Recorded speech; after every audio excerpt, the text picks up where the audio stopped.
근데 신부님이 그게 문제가 아니야. 신부님하고 평상시에 뭐가 제일 신부님하고 싸웠느냐면 이 영정사진 때문에 제일 싸웠어요. 영정. 나는 신부님이 50살 때 빵똥 모자를 쓰고 곰방대를 탁 물고 흑백 사진인데 너무 멋있더라고요. 신부님 나 이걸로 영정사진 할 거다. 그랬더니 신부님 싫다는 거예요. 왜 싫으냐 그랬더니 신부님이 하시는 말씀이 무슨 신부가 담배 피는 걸 영정사진으로 하느냐고. 담배 피는 걸. 자기 로망 칼라 찬 걸로 하고 싶다는 거. 로망 칼라 찬 걸로. 그래서 60대로 할 거냐 70대로 할 거냐 80대로 할 거냐 그거 갖고 맨날 싸웠어요. 이걸로 할 거냐 저걸로 할 거냐. 그래서 우리 로사하고 가브리엘 형제자매하고 우리 센시하고 신부님 고를 자격이 없다고. 우리가 그냥 신부님 돌아가시면 우리가 얹어놓으면 그걸로 끝이라고. 예? 아무리 신부님이 살아생전에 대단했더라도 죽으면 뭐 마음에 안 든다고 관뚜껑 열고 나와서 바꿀 거냐. 우리가 할 거다. 근데 결국은 신부님 70살 때 찍은 영정사진으로 하고 이제 내 사무실에 지금 이렇게 걸어놔갖고 내가 저 퇴근합니다. 그리고 요즘도 그렇게 했는데 우리가 영정사진도 문제예요. 여기 계신 여러분들 영정사진 제대로 준비하는 사람 없어요. 자식들이 여러분들 어머니 영정사진 찍읍시다 하고 여러분들 얼굴 들이대고 사진 찍을 수 있을 것 같아요? 내가 본당 신부할 때 87살 먹은 루시아 할머니 있었어요. 이 할머니 북에서 넘어와갖고 남편 일찍 사별하고 자식 아들 둘 키웠는데 10년 동안 누워 있었어요. 그러니까 10년 동안 누워 있으니 얼마나 힘들어. 그러니까 내가 봉송체 갈 때마다 신부님 하느님하고 친하지 않느냐고. 그러니까 나 좀 데려가게 해달라고. 기도 좀 해달라고. 그럼 내가 할머니 손 꼭 붙잡고 할머니 걱정하지 마세요. 내가 성당 가서 어떻게 해볼 테니까 걱정하지 마세요. 맨날 그랬어요.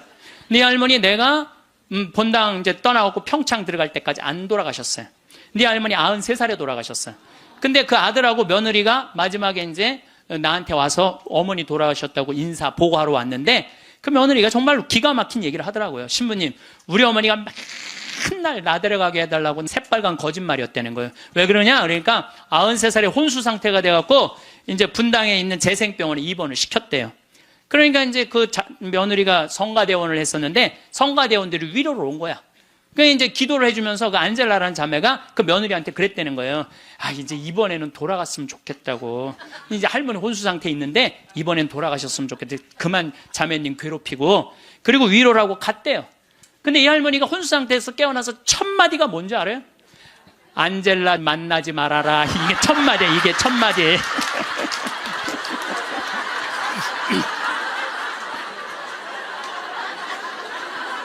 여러분들 죽음이 가까울수록 삶에 대한 애착은 더 강한 거예요. 죽음이 가까울수록 삶에 대한 애착은 더 강한 거예요. 그러니까 어머니 사진 찍읍시다. 영정사진 찍읍시다. 자식들이 못 들이대요. 또 여러분들 그 수상한 그녀라는 거 봤어요? 할머니가 마지막에 예쁠 때 영정사진 찍는다고 그러잖아요.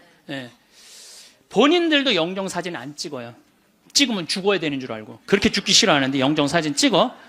그러니까 이제 마지막에 언제 찍느냐면 막 숨 넘어가기 일보 직전에 엄마 영정사진 하나를 준비 못 해놓은 거야. 이걸 찍는 거야, 이걸.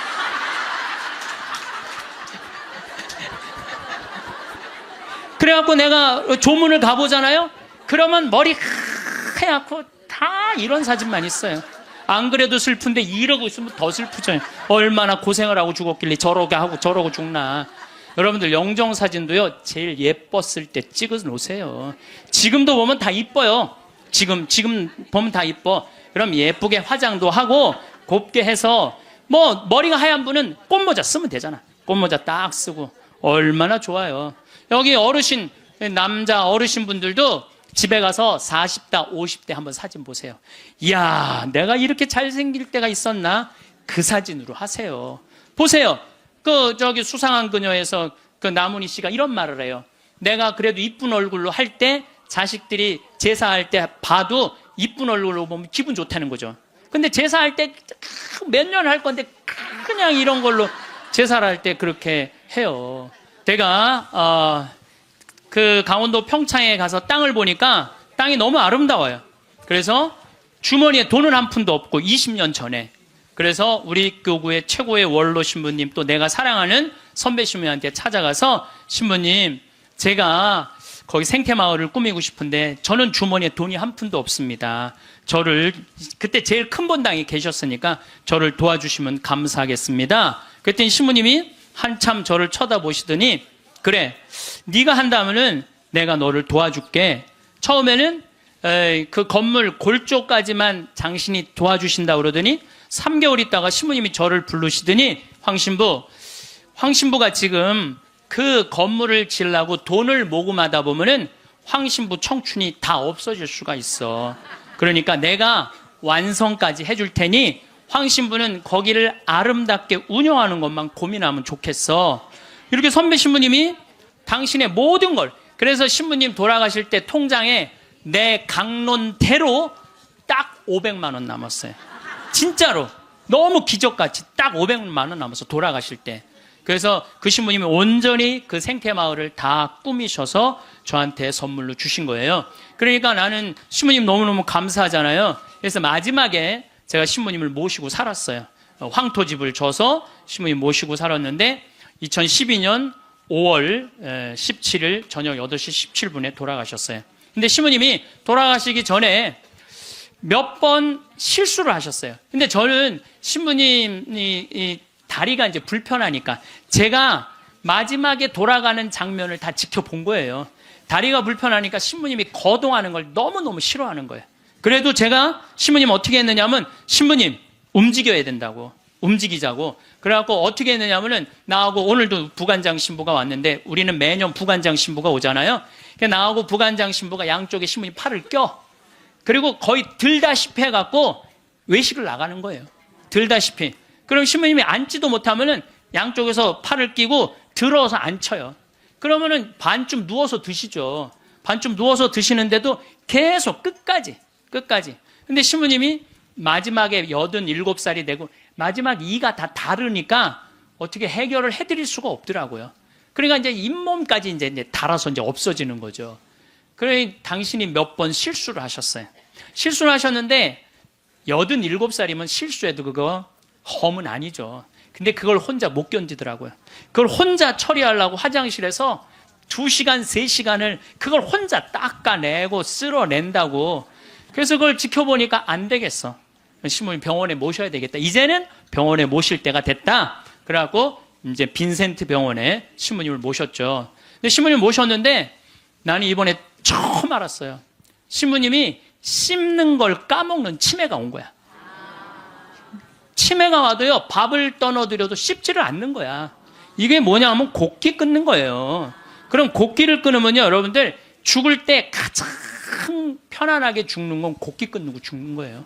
곡기 끊고 죽는 거예요. 죽을 때 가장 편안하게 죽는 건 곡기를 끊으면요, 내가 이제 마지막 병자성사를 다녀보면은요, 곡기 끊은 할머니 할아버지들은요 신음소리도 안 내요. 신음소리도 안 내고 가만히 주무세요. 계속 주무시고 여러분들 그렇게 하고 죽을 때요, 마지막에는요, 여러분들 마지막에 죽을 때 황홀하게 죽는 사람들이 있대요. 황홀하게 죽는 사람이 있대요. 그게 신의 마지막 선물인 도파민이 나온대요. 내가 옛날에 강의할 때 그런 얘기 했어요. 사랑할 때 뭐가 나온다고? 도파민이 나온다고 그러니까 그만큼 사람을 황홀하게 해준대요. 이게 신이 내린 마지막 선물이래. 그런데 마지막 곡기를 끊고 돌아가시는 분들은 마지막에 도파민이 나와서 죽을 때 굉장히 행복하게 죽을 수 있대요. 그러니까 얼마든지 죽을 때 괴롭게 죽는 것만 생각하실 필요는 없다는 거야. 곡기를 그냥 씹는 걸까? 그래서 이제 물리치료사가 와갖고 계속 씹는 법을 가르쳐 주더라고요. 그래서 우리 신부님 이제 도저히 안 되겠다고 씹는 걸 까먹는 치매가 와서, 그래서 신부님하고 나오고 평상시에 뭐라고 그러냐면은 우리는 연명치료 하지 말자. 예. 김수환 추기경님이 연명치료 안 하고 돌아가셨잖아요. 예? 그냥 하느님이 나한테 마지막에 죽음의 단계에서 받아들여야 되는 건 그대로 받아들인다는 거 아니에요.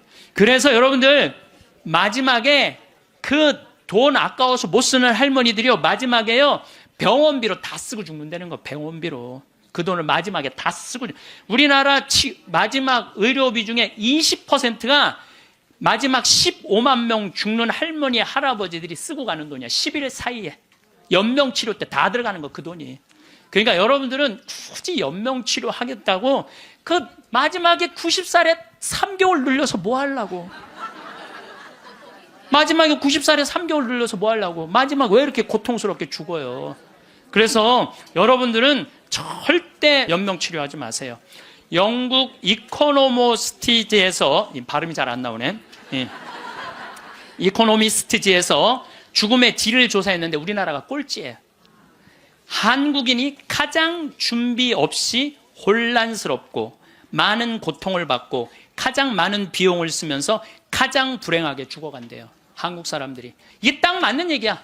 제가 지금 장장 9시간에 걸쳐서 죽음에 대한 얘기를 하죠. 근데 왜 우리는 죽음의 준비가 없이 혼란스러우냐? 끝까지 안 죽으려고 그래. 끝까지. 죽음 이후의 세계를 바라지 않기 때문에. 우리나라는 여러분들 터키 사람들은 천당 간다고 믿는 비율이 95%라고 제가 얘기했잖아요. 근데 우리나라 사람은 천당 간다고 믿는 비율이 49%밖에 안 되는 거예요. 그러니까 어떻게 해서든지 수단과 방법을 가리지 않고 끝까지 살려고 노력을 하는 거야. 그러니까 죽을 때 준비가 없는 거예요. 죽음을 받아들이지 않은 거야. 혼란스러운 거야. 혼란스러운 거야. 내가 천국에 갈지 지옥에 갈지 이게 확신이 없으니까 혼란스럽고 가장 많은 고통을 받아요. 끝까지 약을 투여하니까 고통을 겪는 거예요. 고통을 많이 받고 가장 많은 비용을 써. 이 서양 사람들, 영국 사람들 보면은요, 죽을 때가 되면은요, 받아들이는 요즘 그런 문화가 그래서 참 안타까운 거는 미국의 대학은 죽음이라는 과목을 강의를 해요. 대학에서. 아예 죽음이라는 것을. 여러분들 우리가 인생의 가장 큰 숙제 중에 하나가 뭘까요? 죽음이에요. 근데 거기에 대해서 우리는 아는 게 하나도 없어. 그냥 안 죽으려고만 그래. 아는 거 없이 안 죽으려고만. 죽음학이라는 게 있다니. 죽음학이라는 게. 그래서 나는 우리나라 적어도 대학 정도면 죽음학을 가르쳐야 된다고 생각을 해요. 죽음에 대해서. 그러니까 가장 불행하게 죽어가네. 1년에 우리나라가 25만 명이 죽는데 15만 명이 아무 희망도 없는 연명치료 10일 동안을 한다는 거예요. 마지막에 하다가 고통스럽게 죽는다는 거예요. 아까도 말씀드렸지만 10일 동안 국민 의료 재정의 20%를 날려버리는 거예요. 10일 동안 국민 재정의 20%를 다 쓰고 죽는 거예요. 죽기 전에. 본인도 괴롭고 남아있는 자식도 괴롭긴 마찬가지라는 거죠. 여러분들 자식들 쓸 돈까지 쓰고 죽지 마세요. 그래서 존엄사 선언서가 이제는 우리나라가 됐어요. 이 존엄사 선언서를 읽어 드릴 테니까 나도 이걸 쓰고 죽어야 써 놓으세요. 아예. 평화방송에서 자막에 내보내세요. 받아 적게. 존엄사 선언서. 나는 내가 불치병에 걸렸을 때나 사망의 시기가 가까워지고 있는 경우를 대비해서 나의 가족과 친척 및 나를 치료하고 있는 의료인들에게 다음과 같은 희망을 남깁니다. 이 선언서는 나의 정신이 건강한 상태에 있을 때 작성했음을 밝힙니다. 또한 나의 정신이 건강한 상태에 있을 때 내 스스로가 이것을 파기하든지 또는 철회하는 내용의 문서를 작성하지 않는 한 유효함을 밝힙니다. 1. 나의 병이 현재의 의학으로는 불치의 상태이고 이미 사망 시기가 가까워지고 있다고 진단된 경우에는 헛되게 사망 시기를 연장시키는 일체 행위를 거절합니다. 그러니까 이제 마지막에 여러분들 완전히 노안으로 죽을 때는요, 니마 그 강을 건너지 마오에 병원에 가도 의사가 뭐라고 그래요? 약을 먹어도 소용이 없대잖아요. 약을 먹어도 소용이 없을 때 굳이 그럴 필요가 하나도 없다는 거예요. 그게 여러분들 마지막에 얼마나 괴로운지 몰라요. 제가 마지막에 괴롭게 죽는 분들을 너무 많이 봤거든. 그런데 정말로 곱게 죽는 할머니들. 내가 정말로 잊지 않는 할머니야. 보자, 비산동 보자니까 22년 전 보자 때인데 새벽에 막 4정환을 두들기는 거예요. 나가보니까 그냥 덩치가 이만한 고등학교 3학년 여학생인데 신부님 우리 어머니 돌아가셔요. 그런데 99살이래. 그래갖고 새벽에 쫓아갔죠. 쫓아갔는데 내가 가니까 할머니 참 곱더라고요. 그런데 내가 병자성사를 하는데 아들이 어머니 신부님 오셨어요. 그러니까 나하고 눈을 마주치더니 내가 병자성사 전례를 하는데 내 손 따뜻하더라고 손이. 내 손을 잡고 전례가 마지막 우리 주 그리스도를 통하여 비나이다 하는데 딱 돌아가시더라고요. 아주 그 할머니는 내 생각에는 그냥 직천당 간 거야. 예. 그래서 우리 아들이 우리 어머니가 신부님 오실 때까지 기다린 것 같다고. 그렇게 아주 곱게 죽는 사람도 있어요. 근데 어떤 약을 많이 쓴 사람들은 진짜 마지막에 고통스럽게 죽어요. 몸을 막 부들부들 떨고. 내가 얼마 전에도 어떤 형제가 그렇게 강남 성모병원에서 갔는데 그 부들부들 온 침대가 흔들리게 그러다가 세상을 떠난 형제도 있어요. 그러니까 마지막에 연명치료한다는 게 의미가 없다니까요. 마지막에. 그래서 나의 병이 현재 의학으로는 불치의 상태이고 이미 사망 시기가 가까워져 있다고 진단된 경우에는 헛되게 사망 시기를 연장시키는 일체 행위를 거절합니다. 그럼 맞는 얘기죠. 두 번째, 단 이 경우 나의 고통을 완화시킬 수 있는 조치는 최대한 실시하십시오. 그 때문에 마치 사망 시기가 빨라져도 나는 전혀 상관없습니다. 자, 여러분들 이제 내가 죽을 때 암이 걸렸어. 그럼요, 제일 좋은 건요, 호스피스 병동에 들어가는 거예요. 근데 호스피스 병동은 언제 안 받아주냐? 막 죽기 전에, 일보 직전에 안 받아줘요. 언제 받아주냐? 정신이 온전할 때, 거동이 가능할 때. 그 호스피스 병동에 들어가면은요, 그러니까 마지막까지 생각만 바꾸면 마지막까지 원도 한도 없이 맞고 죽을 수 있어. 그래서 이걸 뭐라고 그러냐면은 암성 통증이 없게 해준다는 거예요. 암성 통증이. 근데 여러분들 엄청난 차이가 있어요. 끝까지 살라고 항암제 하잖아요. 그럼 마지막까지 고통스럽게 살다가 죽는 거야. 근데 내가 80이 넘으면 여러분들 지난번에 삼성의료원에서 조사를 해봤대요. 80이 넘어갖고 항암의 의미가 있느냐 없느냐. 아무 의미가 없다는 거예요. 이렇게나 3개월 후에 죽고 저렇게나 3개월 후에 똑같이 죽는다는 거야. 깨끗하게 마지막 준비하고 떠나는 게 훨씬 낫다는 거예요. 근데 우리는 안 죽으려고 그래서 문제인 거예요. 안 죽으려고 끝까지 희망의 끈을 놓지 않는 거지. 자식들이 그게 효도라고 생각하는데 절대 효도가 아니에요. 마지막까지 부모를 괴롭히는 거예요. 그래서 여러분들도 때가 되면은 그냥 호스피스 병동에 들어가서 원도 한도 없이 맞고 죽으셔요. 죽을 때. 그래서 그 얘기가 이 얘기예요. 단, 이 경우 나의 고통을 완화시킬 수 있는 조치는 최대한으로 실시하라는 거예요. 예. 그 때문에 사망 시기가 빨라져도 나는 전혀 상관없습니다. 세 번째, 내가 수개월에 걸쳐 이른바 식물인간 상태에 빠진 경우에는 일체 생명 유지 조치를 취하지 않기를 바랍니다. 산소호흡기 될 필요가 없다는 거예요. 이미 식물인간이 됐는데 이상 나의 존엄사 선언이 충실하게 실행될 수 있도록 노력해 주신 분들에게 깊은 감사의 말씀을 드립니다.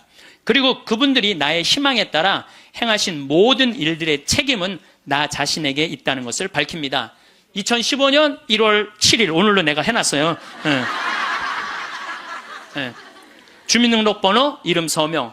그래서 한국존엄사 사전의료 의향서 이렇게 나와 있어요.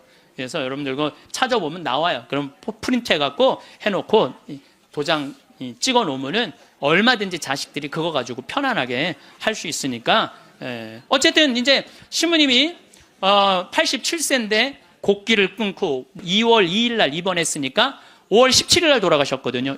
그런데 여러분들 3개월 고생하고 죽는 거는요, 가장 행복하게 죽는 거예요. 죽을 때 3개월 정도 고생을 하면은요, 내가 자식 아니야, 우리 신부님한테. 자식인 내가 마저 못한 효도하고, 찾아볼 거 찾아보고, 주위에 만날 사람 다 만나고, 3개월 지나면서부터 지겨워요. 그러니까 3개월만 고생하고 죽는 게 제일 좋은 거예요. 진짜 좋은 건 지쳐서 죽는 거고, 그냥. 그래도 떠나는 게 너무 갑작스럽게 떠나면은 자식들이 섭섭하잖아요. 그러니까 3개월 정도 고생하다 죽는다. 근데 우리 신부님은 정확하게 3개월 보름 병원에서 고생을 하셨죠. 이제 월요일 날에 이제 돌아가실 것 같아갖고, 이제 뭐 주교님 두 분 다 오시고, 마지막에 이제 인사해야 되니까, 교구청 신부들 다 오고, 또 아들 신부들, 인연 있던 신부들 다 오고, 또 신부님 평생 따르고 존경했던 교우들 다 오고, 그래서 다 왔는데 이제 돌아가실 것 같아갖고, 병원에서도 이제 곧 돌아가실 거라고 그러는데, 다 오고 다 갔는데 밤 12시가 됐는데도 안 돌아가시는 거야. 다 준비하고 이제 떠나보낼 준비 다 했는데, 새벽 2시가 돼도 안 돌아가시는 거예요. 나는 당장 내일부터 또 피정 강의해야 되는데. 그래서 내가 신부님한테 그랬어요. 이제 이렇게 계속 잠만 주무시니까, 신부님, 내가 옆에 지키고 있으면 좋겠는데, 아무래도 신부님 안 돌아가실 것 같으니까 나 피정 강의하고 또 올 테니까 그때까지 살아 있으라고. 그리고 나는 이제 강원도 평창에 가서 피정을 계속했는데 목요일 날 그날은 느낌이 이상하더라고요. 오늘 돌아가실 것 같다. 전화를 계속해 보니까 계속 혼수 상태라고 그러고. 그래서 목요일 날은 강의 2시에 마치고 부관장 신부님한테 야, 네가 나머지 다 해라. 나 아무래도 오늘 신부님 돌아갈 것 같다. 그래갖고 이제 부지런히 이제 수원 빈센트 평창에서 빈센트에 또 와갖고 이제 신부님 옆에 이제 한 저녁 7시 됐는데 와서 보니까 멀쩡하게 계신 거예요. 안 돌아가시고. 1시간을 지키고 있는데도 계속 그냥 멀쩡하게 있는 거예요. 그래서 내가 이제 신부님한테 얘기했죠. 신부님, 이제 좀 돌아가셔라. 아니, 내가 장어를 많이 사줘서 안 죽는 거냐. 신부님이 돌아가셔야지 신부님도 편안하고 나도 편안할 거 아니냐. 이제 그냥 신부님 평생 사죄로 60년 동안 살으셨으니까 하느님이 신부님 자리 잘 만들어 놨을 거니까 돌아가셔라. 근데 뭐 3일 동안 혼수 상태에 있던 분이 내가 그 말을 했는데 눈을 딱 뜨는 거예요. 내가 얼마나 깜짝 놀랐는지 몰라. 이분이 워낙 무서운 분이거든요. 눈을 뜨는데 깜짝 놀랐어요. 그랬더니 그 평생 로사하고 가브리엘 신부님 모시던 부부가 그러는 거예요. 아유, 우리 김 신부님이 황 신부님을 사랑하긴 사랑했나 보다고. 저렇게 눈뜨라고 사람들이 수도 없이 와서 얘기했는데도 눈 안 뜨더니 저거 보라고. 황 신부님 얘기하니까 저 눈 뜨는 거 보라고. 그래서 내가 신부님한테 그래서 신부님, 나는 신부님 때문에 평생 행복했다. 정말 신학생 때부터 참 아껴주셨거든요. 보자 때도 그랬고. 또 내가 새로 막 성당 이제 본당 신부 돼갖고 막 혈기왕성할 때 성당 분가하려고 땅이 나왔는데 그 땅 돈이 2억이나 됐어. 20년 전에. 그런데 2억이 있어야지 그 땅을 딱 잡는데 지금 그 땅이 아주 아파트 한가운데 금싸라기 땅이 됐어요. 나야 뭐 기댈 신부님 그분밖에 없고 신부님 저 돈 좀 2억 꿔주세요. 그분이요 단 1초도 안 걸리고 내려와. 이마만큼 아끼고 사랑해 주셔서 나한테 얼마나 고마운 분이에요. 평생. 그래서 내가 신부님한테 신부님 내 평생 내 바람막이고 내 의지가 됐는데 너무너무 고맙다고. 그리고 신부님 오늘 내가 다 오라고 그랬거든. 신부님 친한 그 사랑했던 분들 교우들 다 저 눈 좀 마주치라고 다. 그랬더니 내가 시키는 대로 눈을 다 마주치더라고요. 그리고 마지막에 이제 내가 손을 꼭 잡고 신부님 너무너무 고마웠다고. 근데 신부님이 내 손을 꼭 잡더니 눈을 그대로 숨을 거두시더라고요. 네, 그래서 아니 나는 우리 신부님처럼만 죽을 때 죽는다면 원도 한도 없겠어요. 원도 한도 없. 그래서 이제 의사가 와갖고 사망 선언을 하더라고요. 그래서 이제 신부님 떠나 보냈어요. 내가 12년 전에 그 김마리아 할머니라고 있었어요. 폐암으로 86세에 돌아가셨는데 병자성사를 청하더라고요. 가보니까 할머니가 그러는 거예요. 신부님 머리맡에 저 봉투 좀 꺼내보라는 거예요. 꺼내보니까 4천만 원이 들어있어요. 할머니 이게 뭐냐고 그러니까 신부님 내가 평생을 살면서 40의 과부가 되었고 자식을 6을 키웠대요. 그야말로 뼈가 빠지게 살았대요. 뼈가 빠지게. 근데 신부님이 본당 신부님으로 딱 오시더니 누가 고생만 하다 죽으라고 그랬느냐고. 예수님이 그런 적 한 번도 없다고. 예수님은 맨날 먹고 마시고 노는 게 일이었다고. 성서에 그 말이 나와요. 저 사람은 맨날 먹고 마시고 논다. 이게 성서에 나온다니까요. 아시죠? 네, 그게 일이었던 분이야. 근데 우리는 왜 뼈가 빠지게 고생만 해야 돼? 우리도 예수님 닮으려면 먹고 마시고 놀아야지. 그래갖고 내가 성당 본당 신부할 때 할머니 할아버지들한테 그랬어요. 할머니 할아버지들 우리 제주도 여행 가자. 자기 돈으로 돼갖고 여행을 안 가면 누가 돼서 가야 돼? 자식들이 돼야 되잖아요. 근데 누가 늙은 엄마 데리고 제주도 여행을 가요? 신혼여행이나 가지. 그래갖고 돈 걱정하지 말아라. 여기 헌금봉투에 돈 많다. 이걸 가지고 가자. 그래갖고 성당 예산으로 할머니 할아버지 200명 데리고 제주도를 4박 5일 갔었어요. 그런데 딱 비행기를 탔는데 그 기장님이 딱 능평성당 노인대학 대건 노인대학 할머니 할아버지들 환영합니다. 즐거운 여행 되십시오. 할머니들이 깜짝 놀라는 이게 뭔 소린가. 평생 그런 대우를 받아봐요. 비행기 기장님이 여행 잘하시라고 그러니.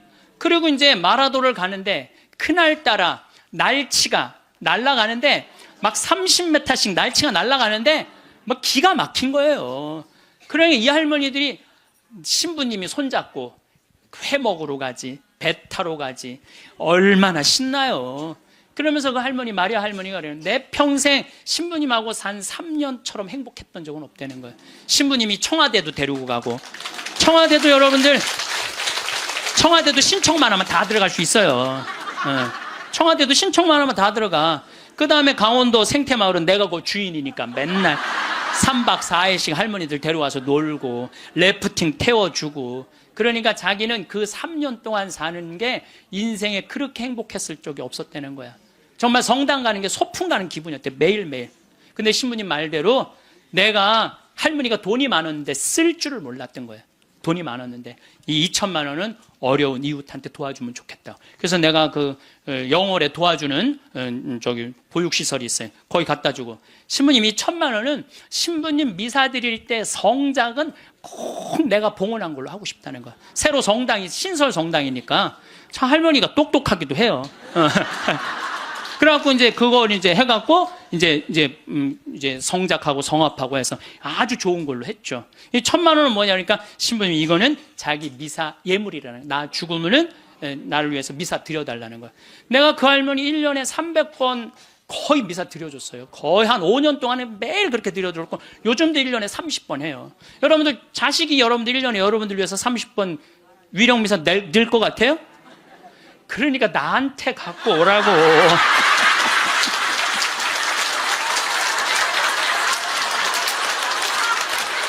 이거는 농담이에요. 이거는 농담이고, 본당 신부님한테 갖다 드리세요. 본당 신부님한테. 나는 장례미사 때 성가도 마음에 안 들어. 성가도 너무 슬퍼. 뭐 죽는 게 뭐 이렇게 슬프다고. 그래서 나는 장례미사 때 난 성가 난 다 정해놨어요. 아예 성가 번호 못 정하게 내가 정해놨는데, 나는 처음 성당 나가서 배운 성가가 주날개밋이에요. 나 그 입당 성가로 정해놨어요. 주날개밋 내가 편히 쉬리라, 어두운 이 밤에 바람 부나 아버지께서 날 지켜주시니 겁내지 않고 잘 쉬리로다. 주날개밋 즐겁도다, 그 사랑 끊을 자니뇨. 주날개밋 쉬는 내 영혼 영원히 살게 되리라. 영원히 살게 된대잖아요. 얼마나 좋아. 입당성가. 봉헌성가는 내가 성모님을 참 좋아해. 사실 난 중학교 때 성모님 싫어했어요. 왜 싫어했냐면 학교만 가면 교회 다니는 애들이 니네는 마리아 교다고 말이 얼마나 싸움을 걸어오는지, 성당 가서 성모님 째려보면서 아유, 내 저 성모님만 없으면 애들한테 괴롭히면 안 당하는데, 내가 맨날 이랬어요. 근데 고등학교 때부터 성모님이 너무너무 좋은 거야. 이야, 세상에 이런 아름다운 분이 있구나. 여러분들, 우리 지금 새로운 보좌 신부님이 기가 막힌 강론을 며칠 전에 하셨어요. 여러분들, 믿음으로 저 산도 온 길이, 그거 알죠? 근데 나는 그게 이해가 안 가. 어떻게 아무리 믿음이 강해도 산을 옮길 수 있느냐.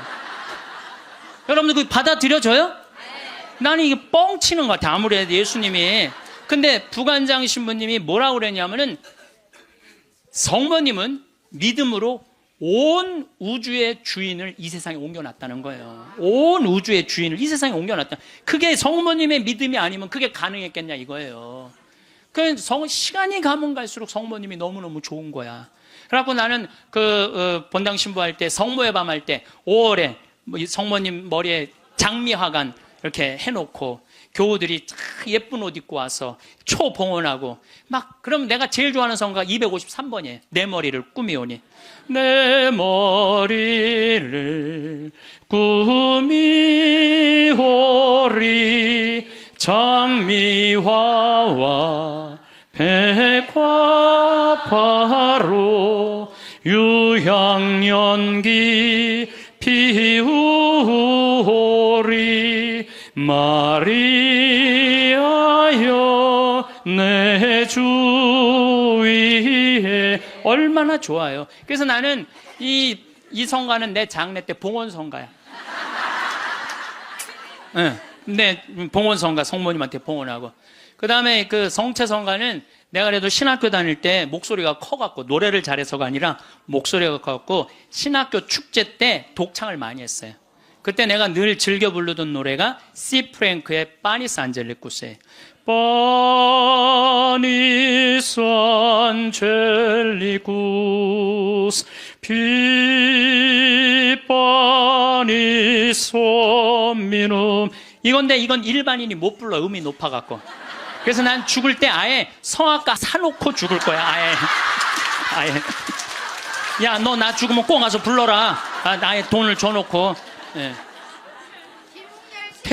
퇴장성가는 내 한평생을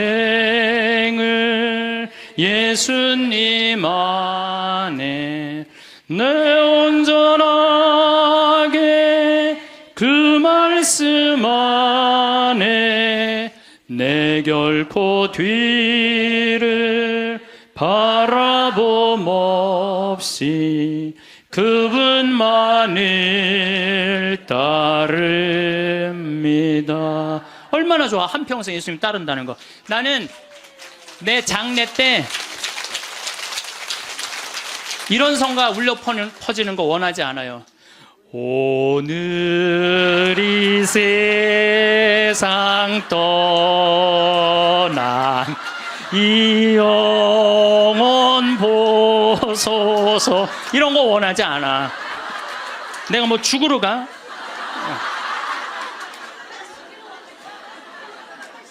여러분들, 우리가요, 이 죽을 때도 좀 멋있게 죽자 이거예요. 멋있게. 그래서 죽음을 피하지만 말고 죽음을 준비해 놓고 죽잖아요.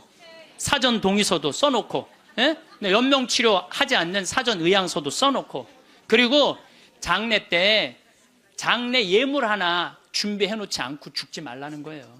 예? 그냥 신부님한테 찾아가고 미리 죽을 때 한 1년 전에 알잖아요. 내가 견딜 거다, 못 견딜 거다. 끝까지 살지 않을 거 아니에요. 그럼 100만 원이든 200만 원이든 예물 갖다 주면서, 신부님, 나는 내 저기 장례 때 꽃 예쁜 걸로 해달라고 그러고, 성가대 이 성가 해달라고 번호도 좀 갖다 주고, 예물도 좀 드리고 좀, 그리고 좀 멋있게 죽으세요. 그게 죽음을 준비하는 거야.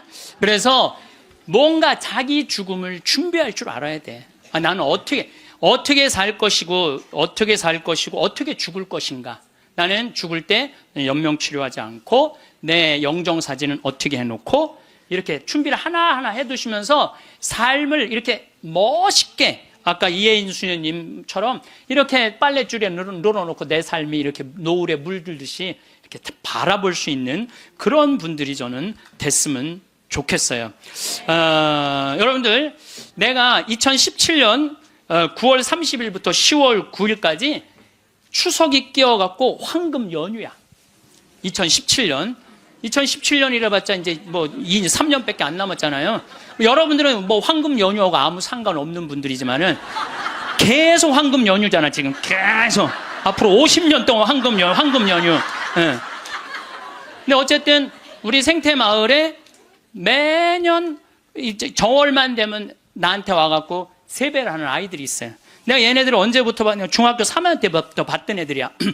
그래갖고 다시 또 본당 신부로 가갖고 혼배해주고, 걔네들 난 애들 유아세례 주고 다 그랬던 애들인데 아버지 같은가 봐. 근데 사실은 1월 1일에 오면은 나는 1년 동안 에너지를 다 쏟아 넣어갖고 12월 한 25일부터 한 1월 5일까지는 아무도 안 봐요. 내 방에만 있죠. 그냥 혼자 있는 게 너무너무 좋으니까. 그래서 와도 잘 안 놀아줘요. 안 놀아주는데도 20년 동안 변함없이 오는 거야. 마음이 짠하더라고요. 그래서 작년에도 올해도 또 왔고, 작년에 왔길래, 얘들아, 내가 너희들하고 못 놀아줘서 미안해. 너무 내가 지치고 힘들 때 니네들이 와서 못 놀아줘서 미안한데, 대신 2017년 9월 30일부터 10월 9일까지 지금 다 직장 다니니까 황금 연휴야. 내가 그때 너희들이랑 동유럽 여행을 갈게. 그랬더니 얘네들이 너무 신난다는 거야. 그래갖고 얘네들이 벌써 개모임을 시작을 한 거야. 근데 여러분들, 사람이라는 게요, 계획이 있잖아요. 삶이 지겹지가 않아요. 내가 1년 후에 무슨 일을 하고 3년 후에 무슨 일을 할 거라는 계획이 있잖아요. 삶이 지겹지가 않아요. 벌써 이제 1년을 모았대. 자기네들이 무슨 카톡 방도 만들어 놨대. 그래갖고 맨날 그거 뭐 크로아티아를 갈 거냐, 무슨 폴란드를 갈 거냐. 모여서 얘기하는 것만 해도 즐거운 거예요. 모여서 얘기하는 것만 해도. 그래서 여러분들도 계획을 세우세요. 얘네들이 뭐 한 달에 한 20만 원씩 모은대요. 그러면 충분히 갔다 오거든요. 아니 뭐 무슨 사치를 하라고 그래? 낭비를 하라고 그래? 지금 2년 전부터 모아갖고 한 5년 모아갖고 가는 건데 자기네끼리 너무너무 행복하대요. 그래갖고 거기 벌써 뭐 20명이나 모였대. 한 10명 데리고 가려고 그랬더니 우리 직원들도 자기네들도 간다는 거야. 네. 저는 여러분들 제가 요즘 아프리카 봉사를 참 많이 하잖아요. 난 우리 직원들한테 이번 연말에 직원들 회의를 하는데 직원들한테 너무너무 고마운 게 얘네들 분유를 대주는 그 기관에서 작년 말로 분유를 끊었대요. 수녀님이 걱정을 하더라고요. 그래서 내가 우리 직원들한테 넌지시 얘기했어요. 야, 거기 분유 우리 잠비아 우리 생태마을 직원들이 모아서 보내주면 안 될까? 그랬더니 직원들이 막 회의를 하더니 30명 직원들이 하겠다고. 보니까 1년 내내 분유를 대줄 수 있겠더라. 우리 직원들이 이렇게 내는 걸 보니까. 우리 또 보좌 신부님은 11조를 또 한대요. 신부된 지 1년밖에 안 된 신부인데 자기는 꼭 11조 하나님한테 봉헌한대요. 전 신부는 안 그래도 되는데 굳이. 그럼 보좌 신부가 이제 한 달에 이제 10만 원씩 내놓을 것 같아 보니까. 그러니까 뭐 합치면은 걔네들 뭐 분유 충분하게 먹을 수 있을 것 같아. 그래서 여러분들도 아프리카 가는 거를 멀게 생각하지 마세요. 아프리카 여러분들 얼마면 가느냐? 비행기가 한 230만 원이야. 그리고 여러분들 한 달에 30만 원이면 여러분들 먹는 거 충분히 떨어져요. 30만 원만. 그럼 230만 원에 30만 원이면 360만 원 아니에요. 그렇죠? 600만 원. 그리고 400만 원은 거기다 주고 1000만 원만 있어도 아프리카 1년 갔다 올 수 있어요. 거기 가면 여러분들 할 일 너무너무 많아요. 지금 옥수수가 막 자란대. 풀도 뽑고 또 애들도 씻겨주고 병원 청소도 해주고 또 내가 이제 이번 여름에 대학생 40명을 데리고 아프리카에 갈 거예요. 여러분들 자녀들 또 이 방송을 보는 분들 중에서 원한다면 아프리카 우리 생태마을로 자원해 주세요. 그리고 이번에는 가갖고 우리 문화교류도 할 거야. 또 안과 선생님 많이 필요해요. 안과 선생님들도 있으면 자원을 해주면은 여러분들 가갖고 1년 아프리카, 여러분들 생각 60살 되면요. 제가 얘기했잖아요. 이 0.7년 곱하면 6, 7이 42야. 42살이야. 42살에 한국에서 그냥 1년 1000만 원 써요. 1년 1000만 원 쓰신다니까. 그러니까 그거 가지고 내 생각에는 아프리카 가서 1년 동안 봉사활동 하고 오잖아요. 여러분들 삶이 달라져요. 완전히 달라진다는 내가 확신합니다. 남을 위해서 한번 인생을 살아보잖아요. 남을 위해서 사는 것처럼 의미가 있는 게, 내가 그 치과 의사 선생님들이 사실은 일주일을 비우면은요, 치과는 돈이 얼마야. 근데 첫 해는 2분을 데리고 갔는데 조금 좀 미안하더라고요. 근데 둘째 데리고 갔는데 자기네들이 너무 행복해 하는 거야. 근데 지난 월요일 날 그 선생님들 모였는데 더 많이 끌어모아갖고 간다는 거예요. 막 가슴이 설렌다는 거예요. 자기네들 한 주면 2천만 원, 3천만 원 돈을 못 버는 건데 막 설렌다는 거예요. 남을 도와주고 어려운 사람을 위해서 자기가 무언가 할 수 있다는 건요, 인생이 즐거운 거야. 여러분들 이 세상 살면서 나만을 위해서 살다 가면 그 얼마나 어리석은 일이에요. 이웃을 위해서도 좀 살고, 그런 설계를 한번 해보라는 거예요. 나도 한번 아프리카 한 1년 가갖고 봉사활동 한번 해봐야 되겠다. 그런, 우리가 한국에서 욕심 부리면서 지지고 볶고하지 말고 맨날 싸우고 죽이는 것만 보고 그러지 말고, 예? 좀 그 아름다운 데 가갖고 수녀님들하고 같이 기도도 좀 하고, 그 아프리카에 수사님, 수녀님들 많으시거든요. 그 수녀님들하고 얘기도 좀 하고, 영어 안 돼도 다 통해요. 걱정하지 마세요. 말 안 해도 다 통하니까 걱정하지 마시고. 내가 한번 그런 도전을 해보면은요, 사는 게 즐거울 거야. 근데 그냥 오늘이 저날이고 저날이 이날이고 이런 사람들은요, 사는 게 너무너무 재미없어요. 여기까지 오는데 쉬운 날은 많지 않았습니다. 남들 눈에는 평범해 보여도 하루하루에는 늘 무게가 있었습니다. 그 무게를 견디며 살아온 사람만이 가지는 깊이가 있습니다. 그 깊이는 드러나지 않지만 분명히 존재합니다. 아무도 알아주지 않아도 그 깊이는 여러분 안에 단단하게 자리 잡고 있습니다. 보이지 않는다고 없는 것이 아닙니다. 오히려 보이지 않기 때문에 더 진실한 것들이 있습니다. 지금의 모습은 우연히 만들어진 것이 아닙니다. 수많은 선택이 켜켜이 쌓여 이 자리에 서 있습니다. 말없이 견뎌낸 순간들, 아무도 몰라주던 노력들, 혼자서 삼켰던 고민들이 모두 지금을 만들었습니다. 그러니 지금의 여러분은 그 자체로 이미 완성된 무언가입니다. 미완성이 아니라 지금 이 순간에도 계속해서 쌓이고 있는 삶의 결과물입니다. 여러분이 걸어온 모든 길이 지금 이 자리를 만들었고 그 길 위에는 수많은 발자국이 남아 있습니다. 삶이 조금 느려지자 마음의 소리가 들리기 시작합니다. 바쁘지 않은데도 채워지지 않는 느낌, 조용해진 일상 속에서 문득 찾아오는 감정들이 있습니다. 그 소리는 불평이 아닙니다. 오래 미뤄두었던 감정일지도 모릅니다. 살면서 잠시 접어두었던 마음의 한 조각일 수도 있습니다.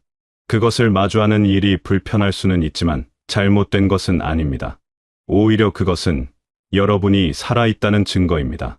마음이 무언가를 느낀다는 것, 그것은 여러분이 여전히 생생하게 살아가고 있다는 뜻입니다. 지금은 무언가를 증명할 시간이 아닙니다. 다만 살아있다는 감각을 다시 느끼기에 가장 적절한 시간입니다. 숨을 쉬고 아침을 맞이하고 하루를 지나보내는 그 모든 순간이 사실은 기적에 가깝습니다. 너무 익숙해서 잊고 있었을 뿐 살아있다는 것 자체가 얼마나 놀라운 일인지 다시 깨닫게 되는 시간입니다. 심장이 뛰고 생각이 흐르고 감정을 느낄 수 있다는 것, 그 모든 것이 선물입니다. 당연한 것은 없습니다. 모든 순간이 주어진 것입니다. 찬란함은 요란하지 않습니다. 거창한 성취나 화려한 변화에만 있는 것이 아닙니다. 하루를 무리 없이 마칠 수 있는 힘, 스스로를 탓하지 않고 잠들 수 있는 밤에 더 가깝습니다. 고요한 아침에 창문을 열고 공기를 들이마시는 순간, 특별할 것 없는 식사를 차분히 마치는 시간, 그런 평범한 장면들 속에 진짜 빛이 있습니다. 남들이 알아주지 않아도 그 빛은 여러분의 하루를 환하게 밝히고 있습니다. 작은 것들이 모여 삶을 이루고 그 작은 것들 속에 진짜 의미가 숨어 있습니다. 많은 것을 이루어야 한다는 생각에서 벗어나도 괜찮습니다. 더 나은 사람이 되어야 한다는 압박에서도 자유로워져도 됩니다. 이미 충분히 많은 것을 해냈습니다. 이미 충분히 견뎌왔습니다. 그러니 이제는 조금 다른 방식으로 살아도 됩니다. 무언가를 채우려 애쓰기보다 지금 가진 것의 온기를 느끼는 방식으로 말입니다. 부족함을 세기보다 가진 것의 소중함을 헤아리는 방식으로 말입니다. 무엇이 없는지보다 무엇이 있는지를 보는 눈을 갖는 것만으로도 삶은 달라집니다. 삶을 크게 바꾸지 않아도 됩니다. 다만 오늘 하루를 아무 의미 없이 흘려보내지 않는 태도면 충분합니다. 작은 것에 마음을 두는 일, 스스로에게 조금 더 너그러운 시선을 갖는 일, 그것만으로도 하루의 질감은 달라집니다. 거창한 계획이 아니라 지금 이 순간을 대하는 마음가짐이 더 중요합니다. 그 마음가짐 하나가 하루 전체의 색을 바꿉니다. 같은 하루라도 어떤 마음으로 사느냐에 따라 전혀 다른 하루가 됩니다. 잘한 날도 후회되는 날도 모두 지금을 이루는 일부입니다. 완벽하지 않았던 선택들도 돌이켜보면 최선이었던 순간들도 모두 여러분이라는 사람을 만들어낸 재료입니다. 그래서 지금의 삶은 생각보다 단단합니다. 흔들리지 않는다는 뜻이 아니라 흔들려도 무너지지 않는다는 뜻입니다. 여러분은 이미 수많은 흔들림을 견뎌냈고 그 경험이 지금의 단단함을 만들었습니다. 넘어졌다가 다시 일어서는 일을 반복하며 여러분은 조금씩 강해졌습니다. 어떤 사람들은 과거를 돌아보며 아쉬움을 느낍니다. 다르게 살 수 있었을 것 같은 순간들, 다른 선택을 했더라면 더 나았을 것 같은 갈림길들을 떠올립니다. 하지만 과거는 바꿀 수 없고 바꿀 필요도 없습니다. 그 모든 순간이 지금의 여러분을 만들었고 지금의 여러분은 충분히 가치 있는 사람이니까요. 과거의 선택을 후회하기보다 그 선택을 통해 배운 것에 집중하는 편이 훨씬 의미 있습니다. 실수조차도 여러분을 성장시킨 경험이었습니다. 지금 이 순간을 살아가는 일에 집중하면 됩니다.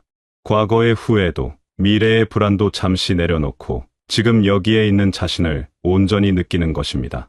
지금 이 자리에서 숨을 쉬고 있다는 것, 마음이 뛰고 있다는 것, 무언가를 느낄 수 있다는 것, 그것만으로도 충분히 의미 있는 하루입니다. 아무것도 하지 않아도 그저 존재하는 것만으로도 여러분은 충분합니다. 무언가를 해내야만 가치가 생기는 것이 아닙니다. 찬란함이라는 말을 들으면 사람들은 대개 빛나는 무언가를 떠올립니다. 눈부신 성공, 화려한 순간, 모두가 인정하는 업적 같은 것들 말입니다. 하지만 진짜 찬란함은 그보다 훨씬 조용한 곳에 있습니다. 아무도 알아주지 않아도 묵묵히 제 할 일을 하는 마음, 힘들어도 포기하지 않고 하루를 견뎌내는 의지, 그런 것들 속에 진짜 빛이 깃들어 있습니다. 화려하지 않아도, 조용해도 그 빛은 분명히 존재합니다. 세상이 알아주지 않아도 그 빛은 여러분 안에서 환하게 타오르고 있습니다. 여러분은 이미 그런 빛을 가지고 있습니다. 다만 그것을 인정하지 않았을 뿐입니다. 스스로에게 너무 엄격했고 스스로를 너무 낮게 평가했습니다. 하지만 여러분이 살아온 날들을 찬찬히 들여다보면 그 속에 얼마나 많은 용기와 인내와 사랑이 담겨 있는지 알 수 있습니다. 그 모든 것이 여러분을 빛나게 만드는 요소들입니다. 여러분이 보지 못하는 것을 다른 누군가는 보고 있을지도 모릅니다. 매일 아침을 맞이하는 것도 용기입니다. 하루를 시작하는 것, 다시 일어서는 것, 포기하지 않고 앞으로 나아가는 것, 모두 용기가 필요한 일입니다. 그 용기를 당연하게 여기지 말고 스스로를 조금 더 칭찬해도 좋습니다. 여러분은 충분히 잘해왔습니다. 완벽하지 않았어도 최선을 다했습니다. 그것으로 충분합니다. 완벽함을 추구하느라 지친 마음을 이제는 내려놓아도 됩니다. 지금 이 순간을 사는 법은 복잡하지 않습니다. 거창한 이론이나 어려운 방법이 필요한 것도 아닙니다. 그저 지금 여기에 온전히 머무는 것, 지금 이 순간을 소중히 여기는 것, 그것으로 충분합니다. 내일 일은 내일 생각해도 됩니다. 어제 일은 어제에 두고 와도 됩니다. 지금 이 순간에만 집중하면 됩니다. 그 순간이 모여 하루가 되고 그 하루가 모여 삶이 됩니다. 거창한 계획보다 지금 이 순간을 충실히 사는 것이 더 중요합니다. 그렇게 하루하루를 살다 보면 어느새 삶의 무게가 조금 가벼워진 것을 느낄 수 있습니다. 모든 것을 해결하려고 애쓰지 않아도 되고 모든 것을 이해하려고 노력하지 않아도 됩니다. 그냥 지금 이 순간을 느끼고 받아들이고 함께 있으면 됩니다. 억지로 행복해지려 하지 않아도 그저 지금 이 순간을 온전히 살아내는 것만으로도 충분합니다. 행복은 만들어내는 것이 아니라 발견하는 것입니다. 삶은 완성되는 것이 아니라 이어지는 것입니다. 끝이 있는 과제가 아니라 계속되는 여정입니다. 그러니 완벽하지 않아도 괜찮습니다. 부족한 부분이 있어도 괜찮습니다. 그 모든 것이 삶의 일부이고 그 모든 것이 여러분을 이루는 조각들입니다. 완벽함을 추구하기보다 지금 이대로의 모습을 인정하는 편이 훨씬 평안합니다. 완벽하지 않기에 여러분은 더 인간적이고 더 아름답습니다. 지금 여러분이 서 있는 이 자리는 그 어떤 곳보다 소중한 자리입니다. 여기까지 오기 위해 얼마나 많은 것을 견뎌냈는지, 얼마나 많은 순간을 통과해 왔는지 그 모든 것이 지금 이 자리에 담겨 있습니다. 그러니 이 자리를 부정하지 마시고 이 순간을 폄하하지 마시기 바랍니다. 여러분이 지금 서 있는 이 자리는 여러분의 모든 경험이 만들어낸 결과입니다. 이 자리에 서기까지 참으로 많은 일들이 있었습니다. 오늘은 지나가는 하루가 아니라 충분히 빛을 낼 수 있는 삶의 한 장면입니다. 이 눈부신 시간 속에서 여러분은 이미 충분히 가치 있는 존재입니다. 무언가를 더 이루어야만 가치가 생기는 것이 아닙니다. 지금 이대로도 충분히 아름답고 충분히 의미 있고 충분히 소중합니다. 그것을 믿으시기 바랍니다. 세상이 인정하지 않아도 여러분 스스로는 인정해 주시기 바랍니다. 그러니 스스로에게 조금 더 따뜻한 시선을 주시기 바랍니다. 스스로를 조금 더 아끼고 스스로에게 조금 더 관대해지시기 바랍니다. 여러분은 그럴 자격이 충분히 있는 사람입니다. 지금까지 살아온 모든 날들이 그것을 증명합니다. 힘들었던 날도, 기쁜 날도, 평범했던 날도 모두 여러분의 가치를 증명하는 날들입니다. 하루하루가 모두 의미 있었고 그 날들이 지금의 여러분을 만들었습니다. 하루를 마치며 잠자리에 들 때 스스로에게 이렇게 말해주시기 바랍니다. 오늘도 잘 살았다고, 오늘도 충분히 노력했다고, 오늘도 의미 있는 하루였다고 말입니다. 그 작은 인정이 쌓이면 삶은 조금씩 다른 모습으로 다가옵니다.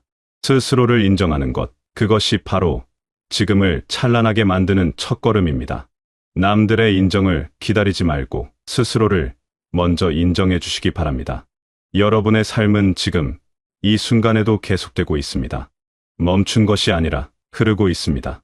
그 흐름 속에서 여러분은 여전히 살아 숨 쉬고 있고, 여전히 무언가를 느끼고 있고, 여전히 존재하고 있습니다.